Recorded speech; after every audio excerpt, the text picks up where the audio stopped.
warahmatullahi wabarakatuh. Di sini saya akan mencoba mewawancarai Ibu Sulia sebagai owner dari Warung Berkah Banjar. Selamat pagi, Bu. Selamat pagi.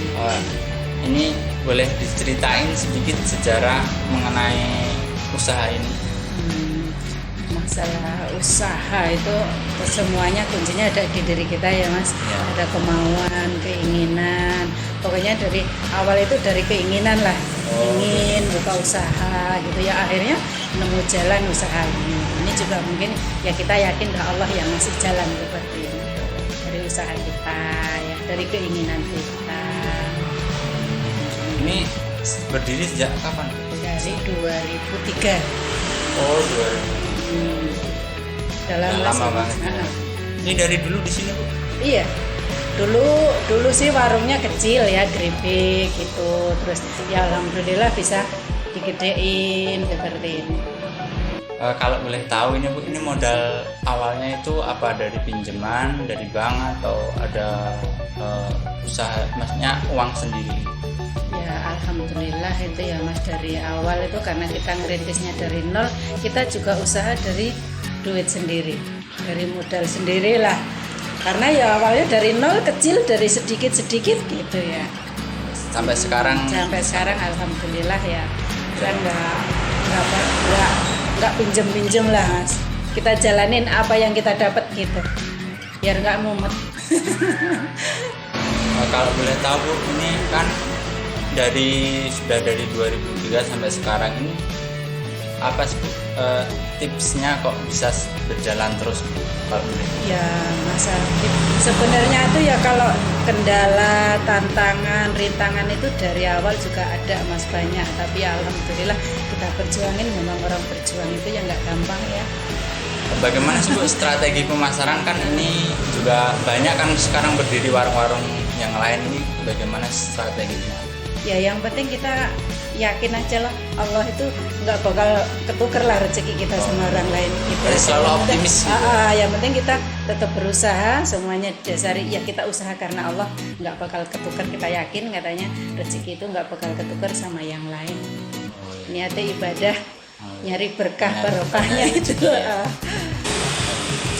Kalau boleh tahu, Bu, ini kan udah berjalan lama juga, pasti ada pemasukan dan pengeluaran. Ini model perinciannya gimana ya, pembukuannya itu gimana? Model pembukuan kalau dari awal itu nggak pernah bisa loh, Mas. Kita ngerinci keluar masuknya. Yang penting kalau dagang kita masih ada yang bisa diputar, masih ada yang buat muter gitu. Kalau mau ngambil untung, kita alhamdulillah untungnya aja kita numpang makan, kita bisa ada sisa buat belanja lagi, buat kebutuhan lagi, buat keperluan anak-anak, sekolah anak, kuliah anak, itu aja. Berarti kalau ada pemasukan ya buat besoknya lagi dikeluarin. Iya, yang penting bisa buat muter. Nanti kalau ada sisanya, masalahnya kebutuhan hidup juga kita banyak ya, Mas. Iya, ya, banyak. alhamdulillah tercukupi gitu, karena sumber kita juga cuma satu ini, tapi ya alhamdulillah. Pokoknya semuanya alhamdulillah. Kalau mau ngitung untung, pokoknya luar biasa untungnya kita. Kalau boleh tahu, ini kan udah semakin kesini warungnya semakin cukup besar lah. Ini apa nggak khawatir kalau aset-aset seperti bangku atau meja ini kalau nggak dicatat? Enggak lah, Mas, yang jelas kalau semuanya pas kira-kira mau ganti, minta ganti, nggak enak dipakai, ya alhamdulillah tetap ada yang buat seperti itu, ada. Karena kita juga ada nyisihin biaya, nanti ya tetap ada lah hitungannya. Berarti ada tabungan untuk usahanya ada. Ya nggak kita dikit, kita harus pinter.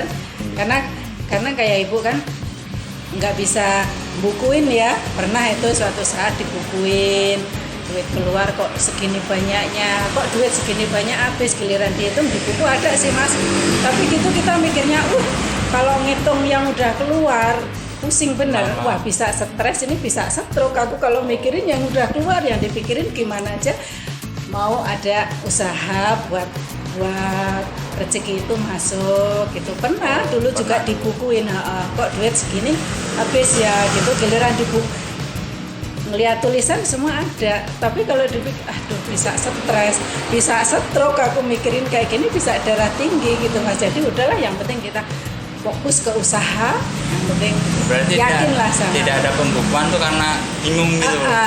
Masalahnya Oh, iya. gini lah Mas, mikirnya bukan masalah bingung sih enggak, dalam hati kalau yang udah barang keluar kok dihitung. Oh ya, berarti Bisa dijelaskan aja itu gitu. kayak udah barang tai kok dihitung lagi, iya. jadi pusing gitu. Udah nggak mau lah, yang penting yakin Allah pasti kasih rezeki. Niatnya karena Allah, karena ibadah, kita juga merjuangin anak-anak kan. Emang yang namanya berjuang katanya nggak gampang Mas, dari dulu. Oh, ini kan udah berjalan lama Ibu. Ini yang Ibu rasa nih dari kekurangan warung Ibu itu apa sih? Kayaknya kalau dari kekurangan itu alhamdulillah nggak pernah ada kendala kekurangan sih Mas. Kalau masalah ya kendala itu paling kalau pas kondisi badan nggak enak itu udah sewajarnya lah, sebelumnya dunia juga kadang mendung, kadang cerah, kadang hujan petir gitu ya, udah biasa. Masalah dari kendala kayaknya ya biasa aja lah, ada cuman ya nggak segitunya. Bisa diatasi lah, masih bisa diatasi. Alhamdulillah bisa. Kalau ini Bu, ini kan musimnya pandemi ini mengganggu nggak jalannya usaha? Iya, kalau dibilang mengganggu enggak sih Mas, mungkin ya memang ya keadaannya harus seperti ini, bukan kita aja yang ngerasain ya, semuanya yang istilahnya seluruh bumi lah, seluruh dunia ngalamin seperti ini. Ya udah dinikmatin aja, biar nikmat gitu Mas. Disyukuri aja apa iya. adanya. Kalau ini Bu, ada nggak sih perbedaan sebelum pandemi atau setelah pandemi? Ya ada banget. Kalau adanya pasti ada. Kalau bilang nggak ada itu Contohnya apa Bu? Satu. Contohnya ya yang jelas kita dari dagang ini ya, dari dagang pendapatan itu juga jauh banget. Istilahnya ya bisa 50% lah nurunnya. Ini ada strategi yang berbeda nggak Bu? Waktu pandemi ini apa mungkin dikurangi sedikit apa gitu? Ya kalau dari kita masak ya, karena kita yang dijual masakan ya Mas, Ya. jadi agak dikurangin lah yang jelas gitu.